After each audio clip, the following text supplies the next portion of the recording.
Everybody probably felt like the desk shrank or mutated or something over the break. I don't know.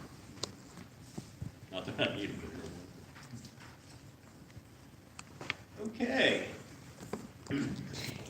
Before the break, we were talking about Operation Overlord and the invasion of France. As I pointed out, one of the things the Allies did to deceive the Germans, remember the Germans, they want the Germans to think the attack is going to come from Dover to Calais, when it's really going to be in Normandy. So the British were willing to sacrifice their entire spy network to convince the Germans. The other thing we did was create a fake army.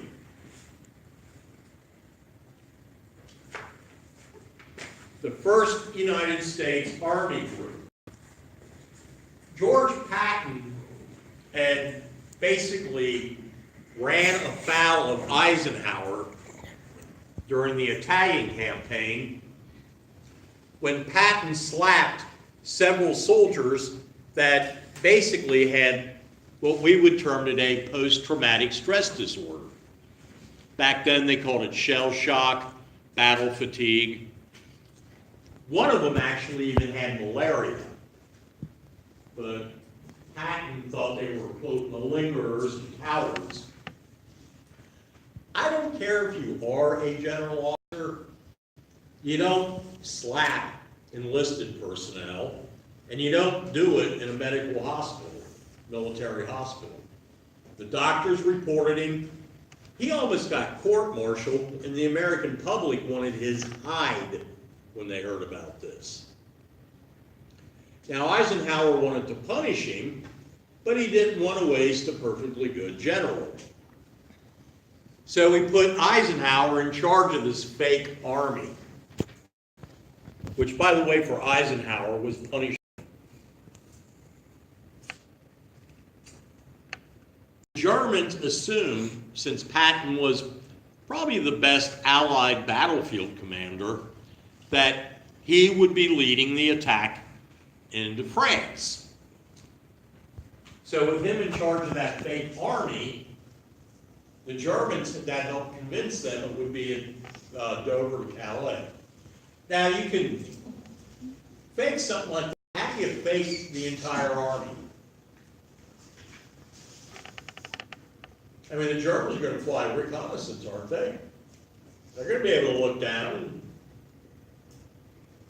they don't see tanks and armies concentrating. How do you fool them?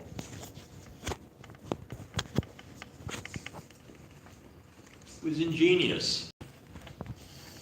One of the American planners was in England, and it was around Thanksgiving, and he was homesick, and he was from New York City. What do you think he missed on Thanksgiving Day, being from New York City? Yeah, the Macy's Day Parade. And in a moment of inspiration, he realized how they were going to fake the army. If you can make giant inflatable Mickey Mouses and things like that, you can make inflatable tanks and planes, can't you? They got a hold of the leading rubber manufacturers and said, can you do that? And they said, yeah, sure, how many do you want? And this is the result. They made literally thousands of inflatable tanks, planes, trucks. Here's some guys holding one up. From the air, they look real. In fact, close up on the ground, they look pretty real. See, there's another fake. Good morning. Good morning.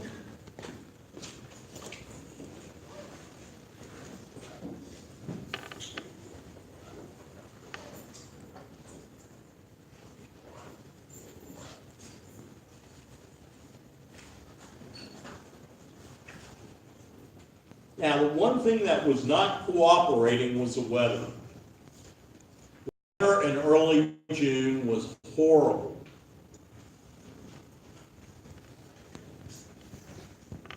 They couldn't wait another month. You see, the tides that they needed to hit the beaches in Normandy only crested early in the month.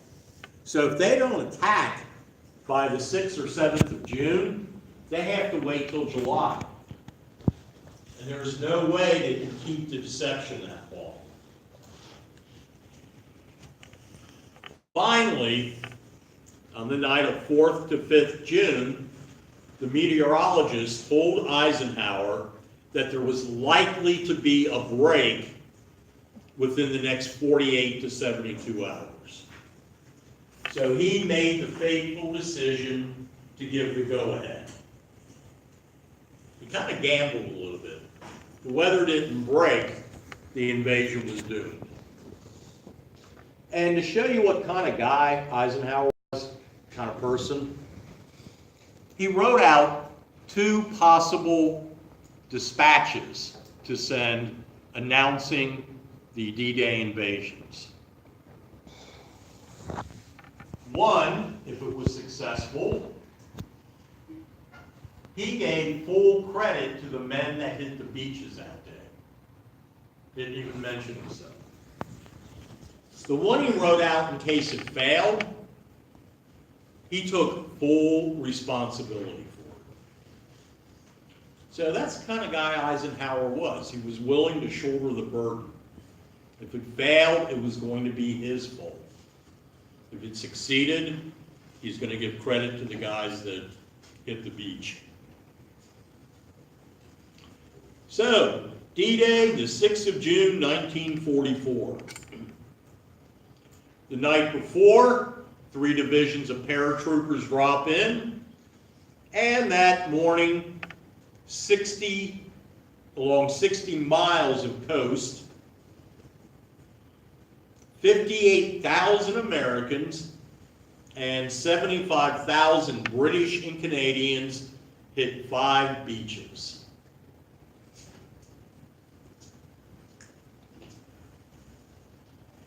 Here's Eisenhower visiting the troops. And here's the armada that hit the beaches that morning.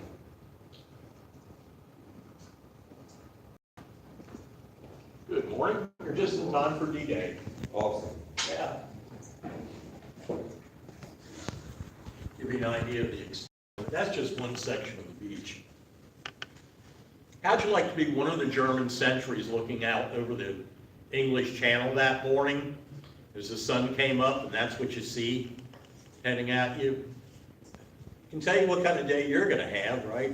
It's not going to be a quiet one.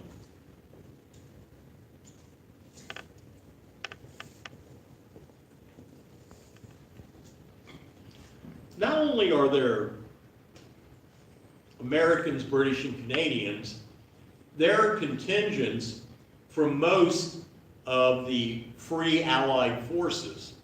A lot of the nations that Germany had overrun, thousands of men had escaped from those countries and then formed basically free armies in England, usually under British or American command and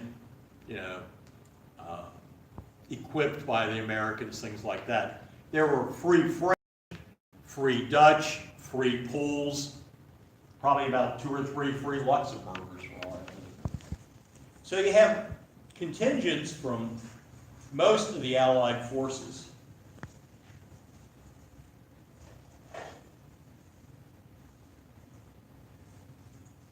Here are the beaches. The Americans hit Utah and Omaha. And the tough one was Omaha. Utah didn't have that many defenses compared to Normandy, but still.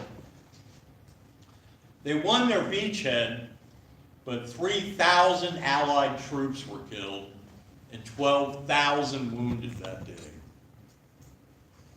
But within a week, the Germans are pushed out of Normandy.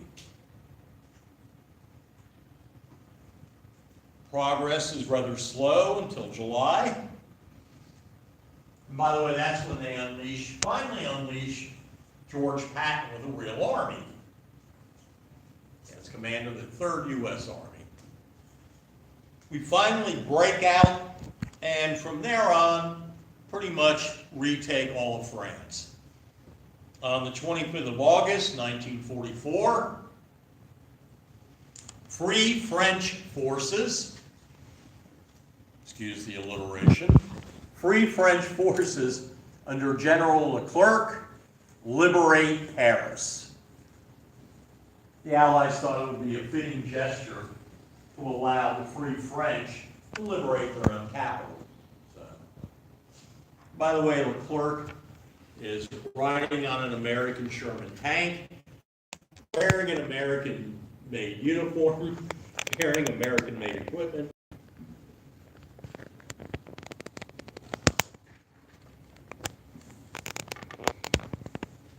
Now, one of the goals of the Allies with the invasion was to overrun the German missile bases along the coast.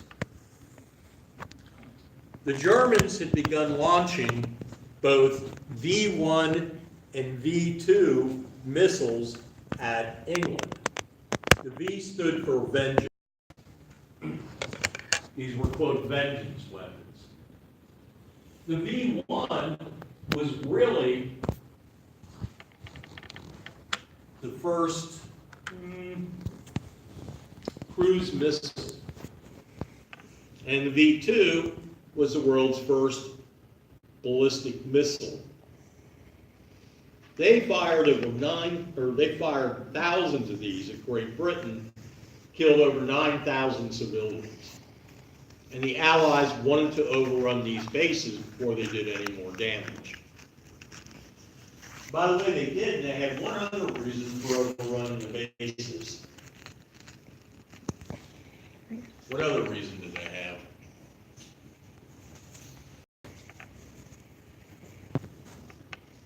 Capture the scientists that built the rockets.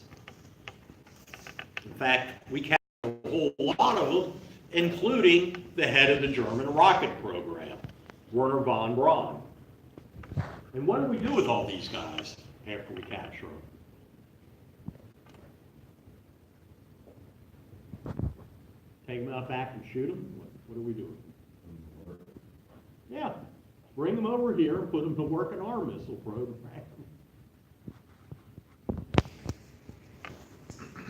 A lot of them ended up working on the Apollo program that put an American on the moon. So it was very important to overrun those bases and grab them scientists. Now, by mid-September, we had driven the Germans out of France and most of France and Belgium, but the Allied drive kind of slows. We're running into stiffer German resistance. We're getting closer to the homeland, getting closer to the Rhine River. The Allied logistics were strained. They pretty much outran their supply lines temporarily. And our combat units were rather shot up. And there's bad weather. Cold, rain, snow, floods. Sounds like a typical winter in Cincinnati, doesn't it? And the soldiers were getting complacent. The belief that the war would be over by Christmas. The Germans had one last gasp in them in the West. On the 16th of December, they launched the so-called Ardennes Offensive. It becomes more famous as the Battle of the Bulge. The Germans take the Allies somewhat by surprise. They push them back. They create a huge bulge or salient in the Allied lines, but they can't break through. It was a desperate gamble, probably never had a snowball's chance in hell of working in the first place. But it's the Germans' last gasp in the West. It's a costly one. 19,000 Americans are killed in the Battle of the Bulge. It's the most costly single battle of the war for the United States. Another 47,500 were wounded. But the Germans lost around 100,000 killed, and they could not replace those losses. From there on, the German army basically was retreating and crumbling.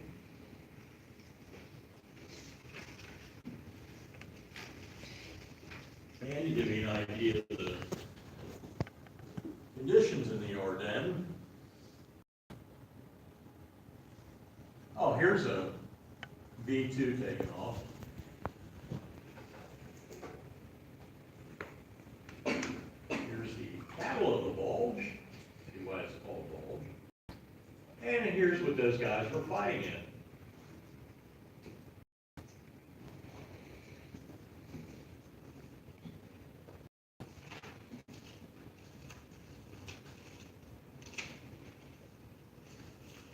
As the Allied armies start moving closer into Germany and the long occupied territories, they begin to make a horrifying mistake.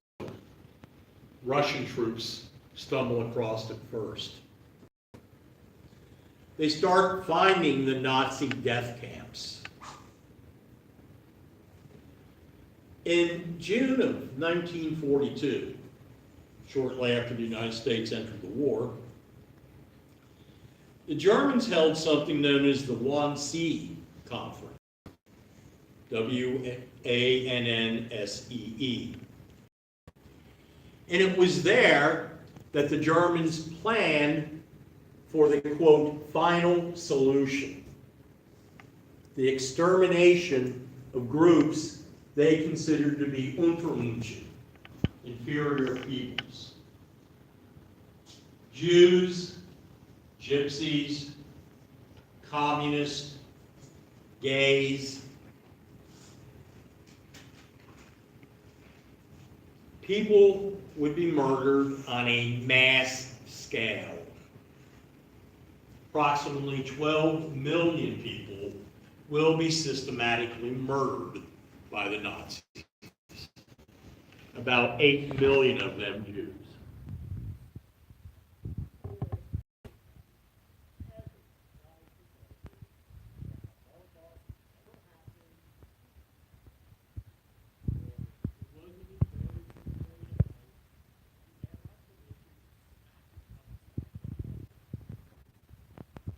Do not promote violence, but in those cases, yes. It's one of the most ignorant things I have ever heard. The evidence is overwhelming. And anybody who denies it is nothing but a Nazi themselves. You know, I feel slightly strong about it. By the way, here's the location of all the German concentration and death camps. So yeah, it never happened. Mm-hmm. Liberating troops, whether they were Western or Russian, when they overran these camps, they often took it out on the Totenkampf, the Death's Head SS guards. In fact, in a lot of American after-action reports, officers reported, quote, "Their men ran wild, they could not stop them." Sure they could. They didn't want to. In many cases, they dragged the Germans out and shot them after seeing what happened. So that's when the world finally learned how horrifying the Third Reich really was.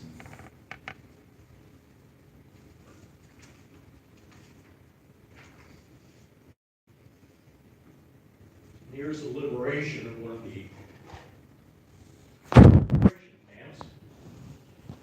Here's the battle. I haven't got it. Okay. Here it is.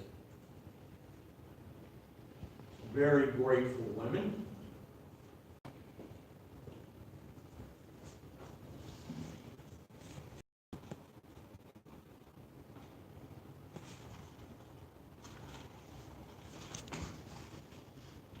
Now, in February of 1945, a very ill Franklin Roosevelt travels for the last of the big wartime conferences,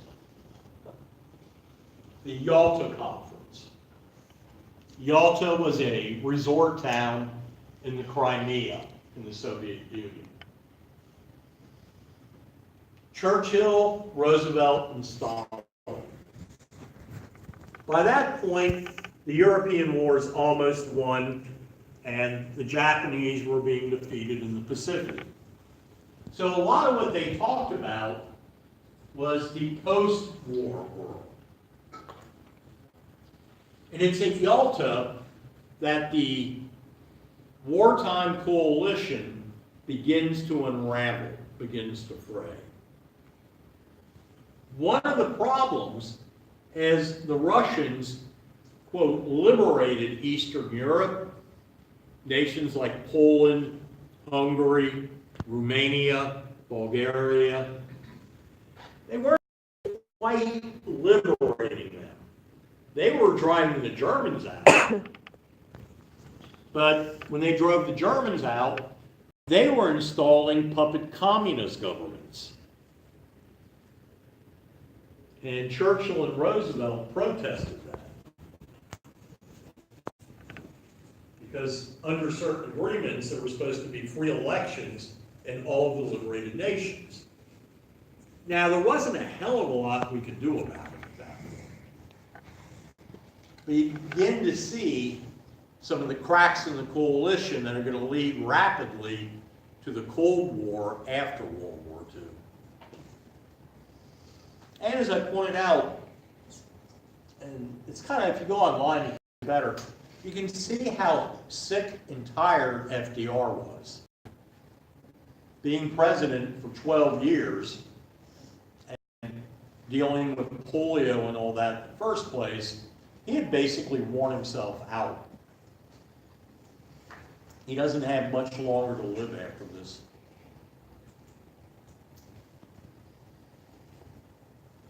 By March, the Western Allies had resumed their drive towards the Rhine, and Russian troops were closing in on Berlin.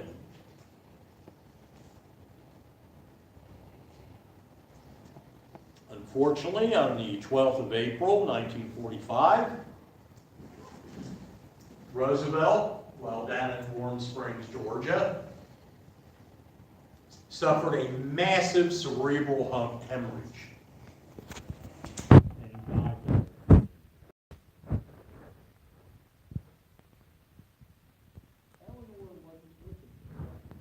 He was back in Washington. His former mistress, Lucy Mercer, was there, however.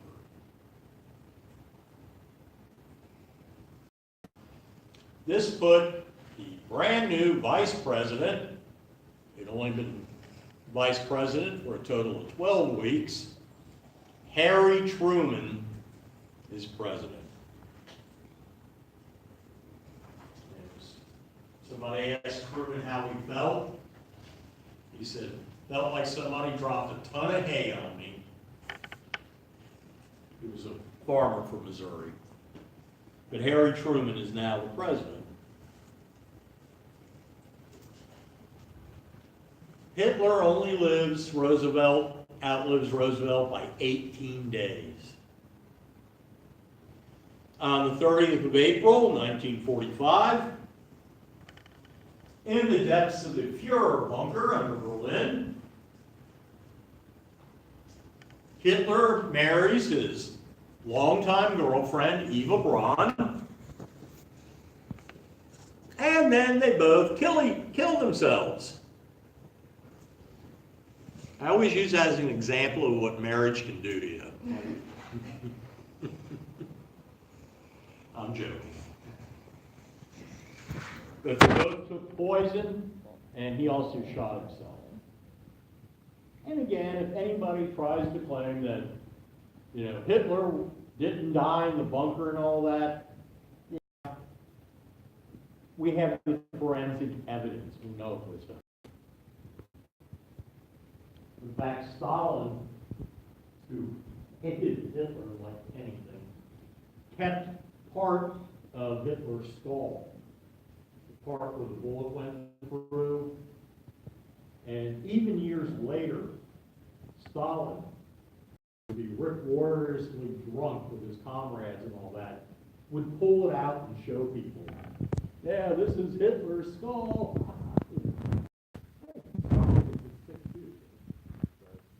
We do know Hitler's skull. Like any silly special you might see on TV.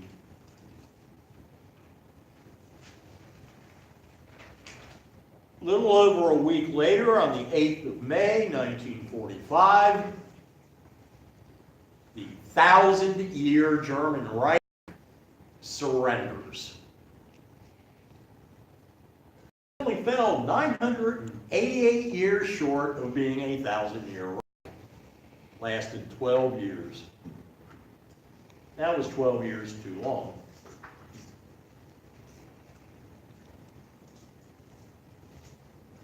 Eisenhower, by the way, was criticized for not having American troops take Berlin. But there are several reasons why he didn't do it. One, Stalin had begged at Yalta the right to take Berlin. He wanted that much revenge on Hitler.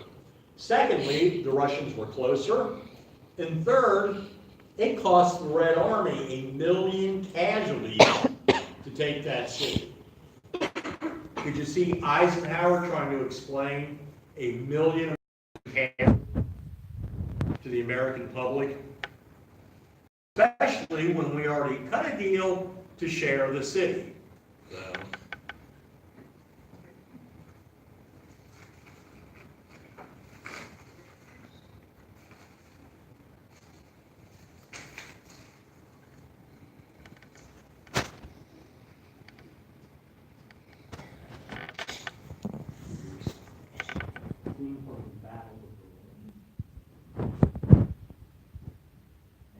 Army troops displaying their flag over the Reichstag building.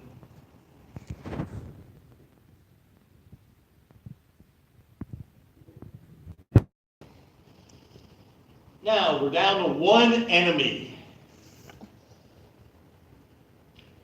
While all this was going on, we were pursuing the so-called island hopping strategy across the Pacific. And it took time. The Japanese were brave, skilled, and tenacious.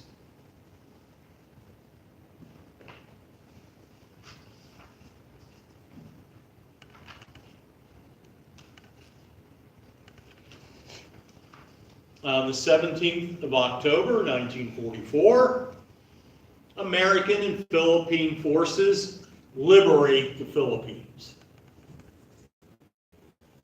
MacArthur got to keep his pledge. When he left the Philippines, he had sworn, quote, "I shall return." Well, he finally did in October of 1944.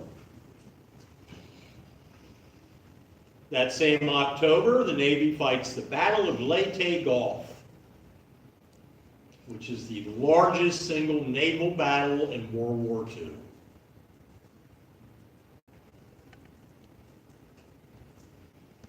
It was here that Japan unleashed a new tactic, the kamikaze. Anybody know what kamikaze means in Japanese?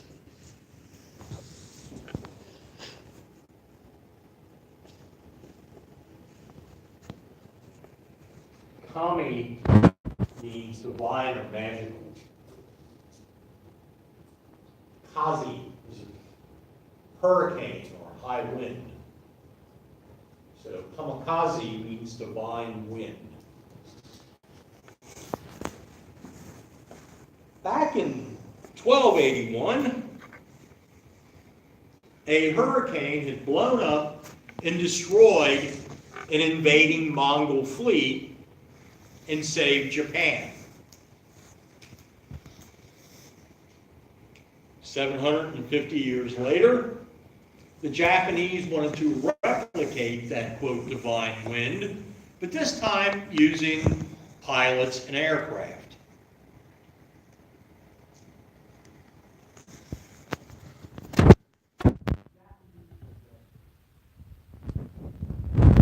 Most of their trained pilots have been killed. Their planes are now antiquated compared to the Americans. So they form basically suicide squads, kamikaze pilots. Their planes are heavily loaded with munitions. They take off, they find an American ship, and they dive into it. Sounds like fun, doesn't it? Nothing.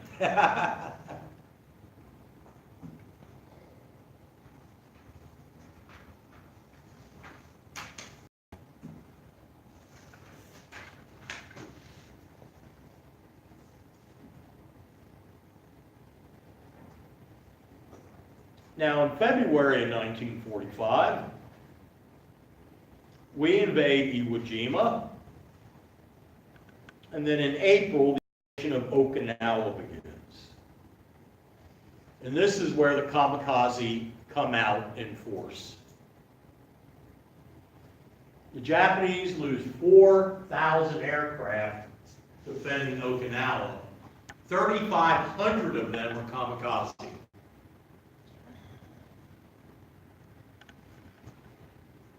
The American casualties in Okinawa were nearly 100,000 killed and wounded just to take Okinawa. It was feared that a similar invasion of the Japanese islands could cost up to 1 million Allied casualties. And probably that same number of Japanese civilians. So Okinawa was a foretaste of what it would be like to invade the home islands.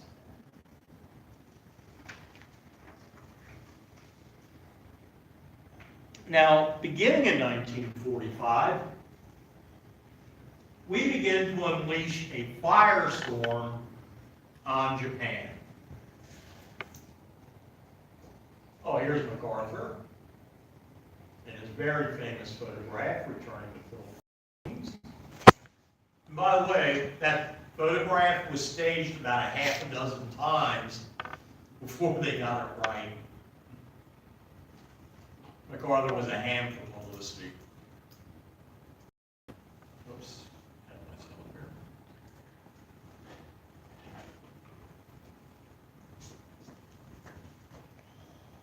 Beginning in February, American air power begins to methodically level Japanese cities.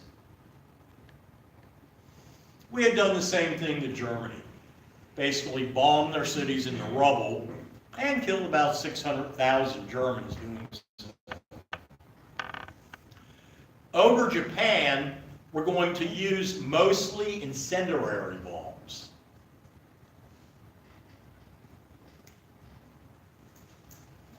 And civilians will bear the brunt of the bombing.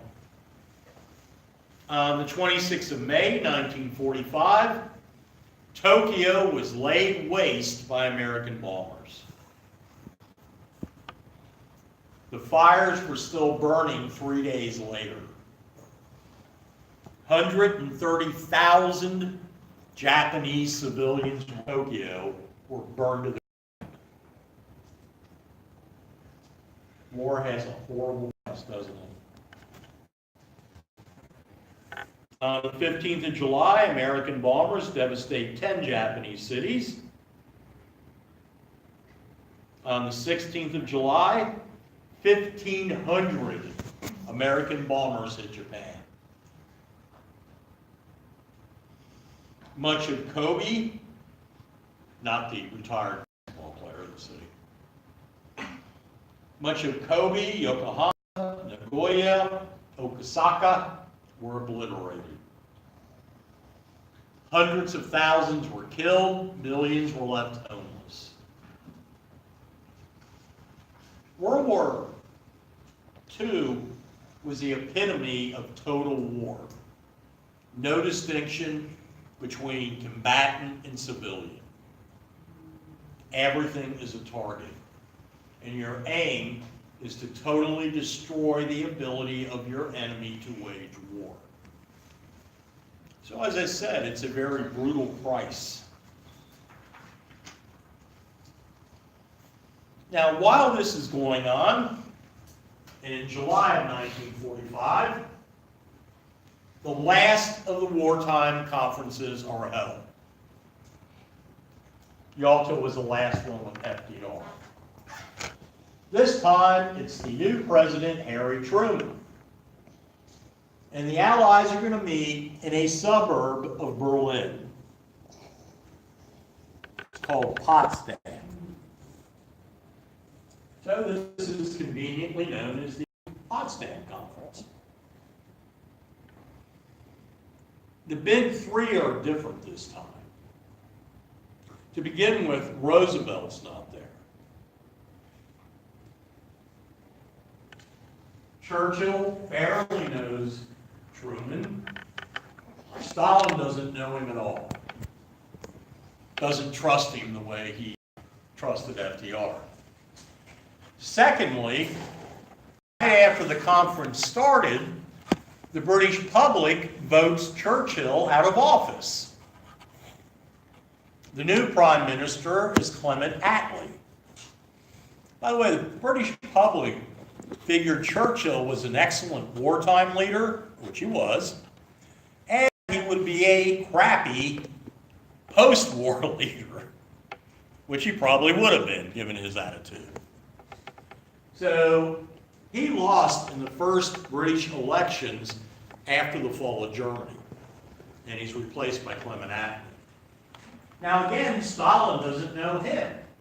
So you have three relative strangers now trying to plan the post-war world. They repeat the demand for unconditional surrender of Japan and establish the post-war borders between the Soviet Union, Poland, and Germany. Truman initially believes he can work with Stalin. He'll change his mind relatively quickly, but initially he wants to try and make the coalition work even in the post-war world.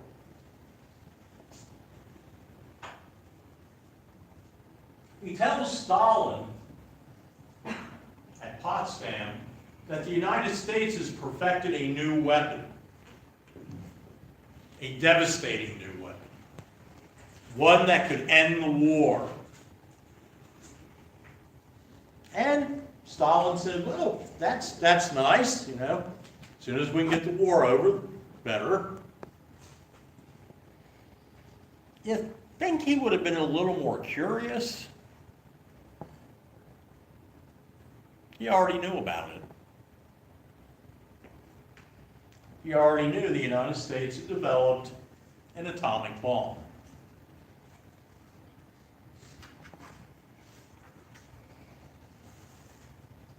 As I mentioned earlier, in January of 1939, some of the world's greatest physicists had sent a letter to FDR warning him about the German atomic program. The following year, the United States government started the Manhattan Project, the project to build an atomic bomb. Okay? Why is it called the Manhattan Project?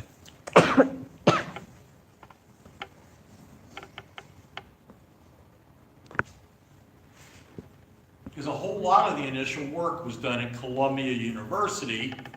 That's located in Manhattan. That's why. It's under the command of General Leslie Groves. He's the same guy that oversaw the building of the Pentagon early in World War II. So now he's going to oversee the building of the atomic bomb. The leader of the scientific efforts, however, was Dr. Robert Oppenheimer. They're going to work at a new secret base out in New Mexico at Los Alamos. And there, the scientists and engineers work on two different types of bombs: a uranium bomb and a plutonium bomb. The reason they were working on both is because they weren't sure if either would work. Which one would be better if they did work? So they were pursuing a dual strategy. What ends up happening is they perfect both bombs, a uranium one and a plutonium one. The one fueled by uranium, the uranium is produced at Oak Ridge, Tennessee. Remember the TVA? Well, those hydroelectric plants that they built are now paying huge dividends.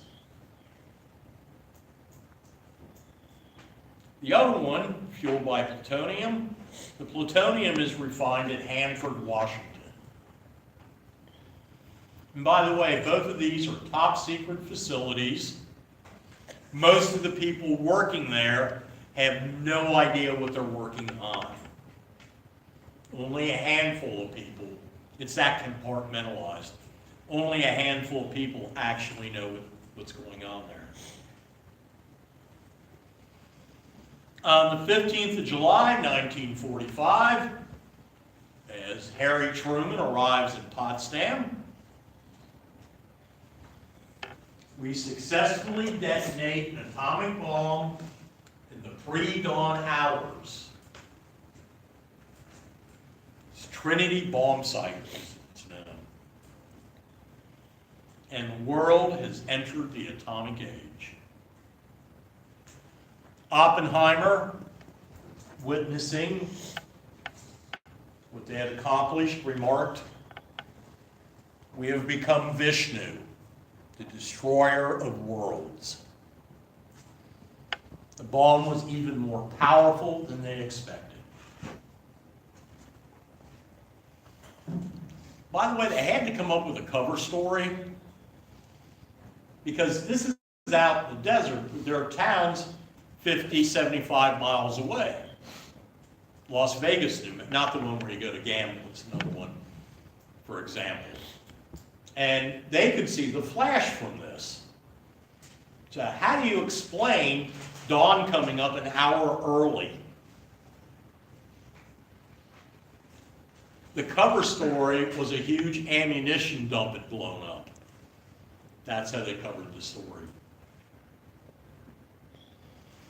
And it cost $2 billion to develop and build.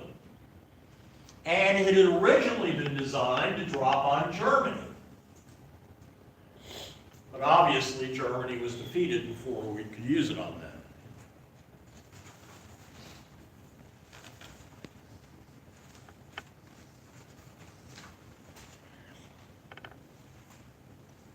The scientists warned against using it. Ironically, they had no qualms about dropping it on Nazis. So it was up to Truman to decide whether to use the bomb or not. How would you like to have to make that decision? You weighed the options. Number of casualties that would be caused by an Allied invasion, how much longer the war would drag on,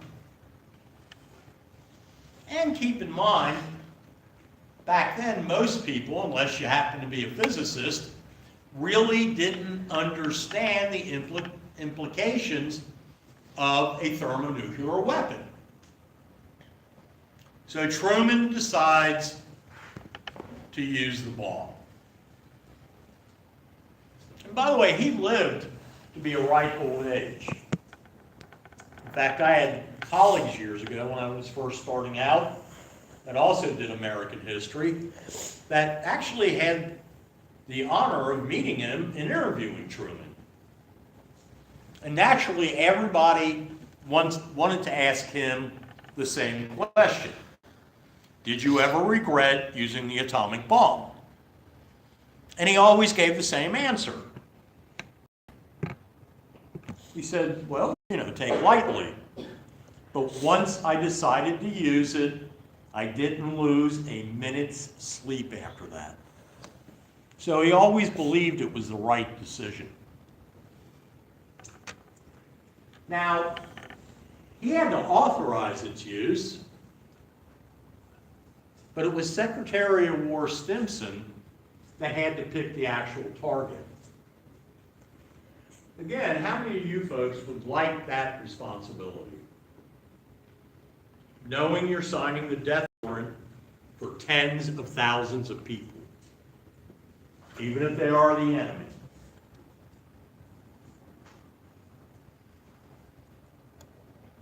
The target cities, Stimson was given a list of possible locations, were all mid-sized, had some military value, had not yet seriously been damaged. I mean, if you've already blown up a city, why blow it up again? And they all sat in shallow valleys. Why is that important? Or helpful, anyway? Contained the blast. The first city on the list was Kyoto, the ancient capital of Japan.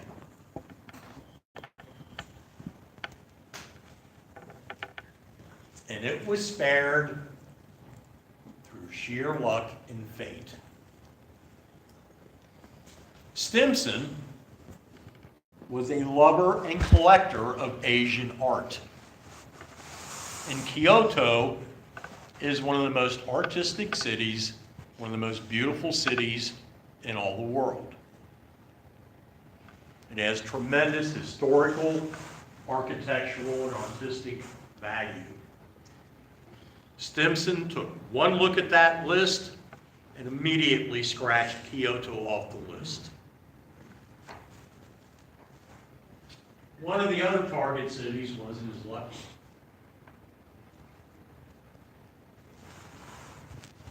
It was a mid-sized industrial town, roughly the size of Dayton, Ohio.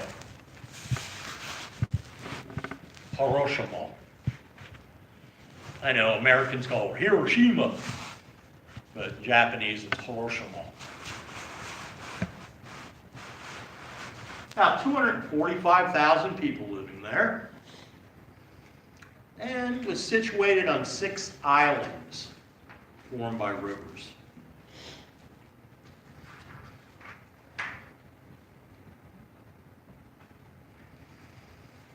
On the 6th of August, 1945, pre-dawn hours, 3 B-29s take off from Tinian, it's an island in the Pacific, and head for Hiroshima. One of the planes is carrying the bomb. What are the other 2 carrying?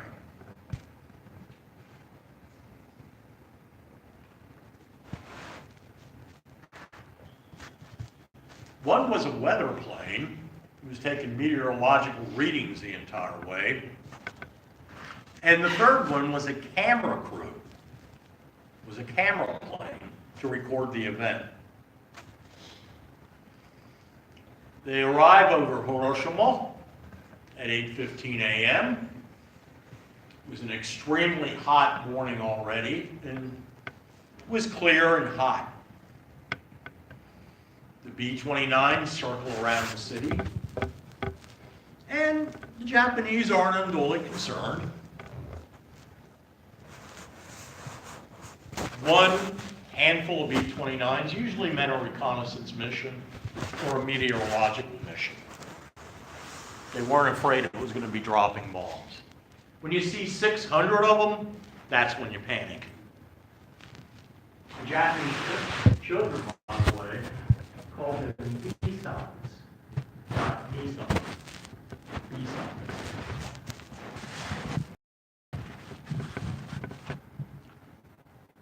All three veer off very quickly in that steep angle when a metal cylinders dropped out of one of the planes. It was the Enola Gay, and the pilot was Paul Tibbets. Handpicked crew. Here they are. By the way, who do you think the plane's named after?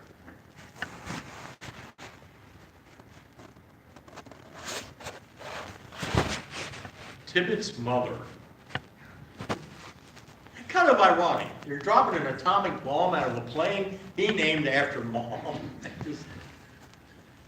He should have been eating apple pie and dreaming of a Chevy while he was doing that. The bomb was Little Boy, the uranium bomb. The plutonium bomb was known as Fat Man.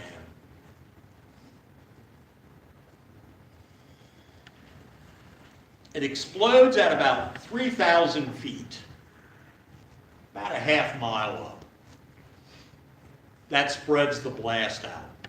If it hits the ground and blows up, you just got a very deep glowing hole. This will spread the blast out to get most of the city. It's equal to 20 kilotons, 20,000 tons of TNT. It's a 20 kiloton blast. 20,000 tons. Within a microsecond, the temperature reaches 6,000 degrees centigrade. Anything in the immediate area is literally vaporized. People that were watching the blast at close range, their eyes literally melted out of their sockets. And their skin was blasted off.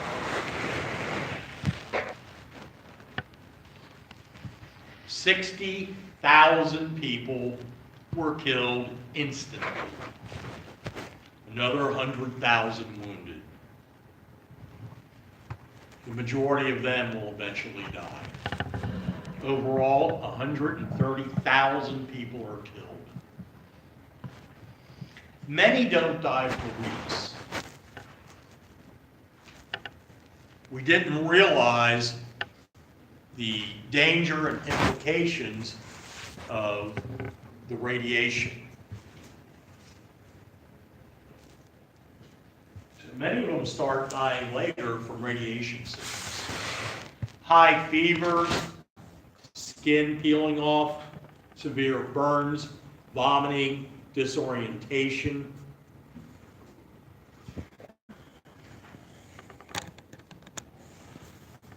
Here's the atomic bombing of Hiroshima.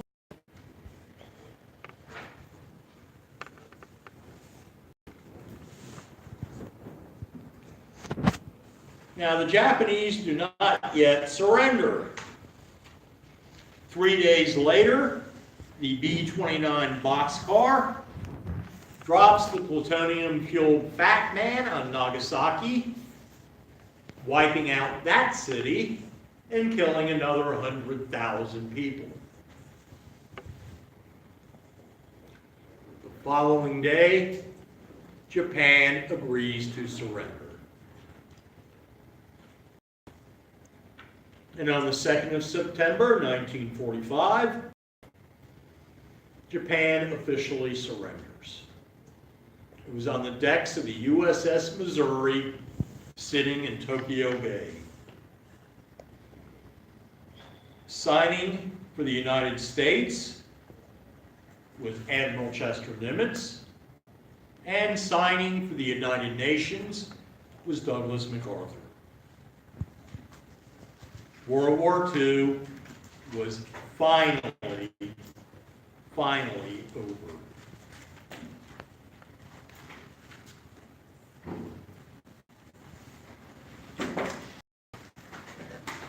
Now let me give you one more thing and then you're out of here.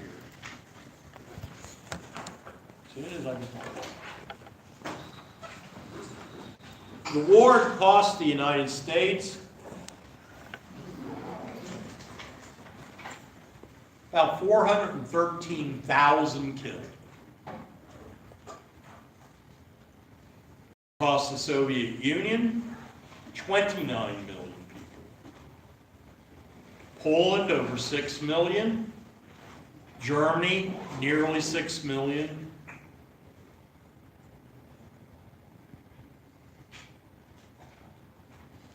All total,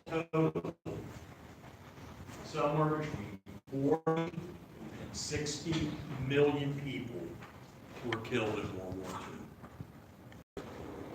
That war is over, and now a new one's going to start, the Cold War. And we're looking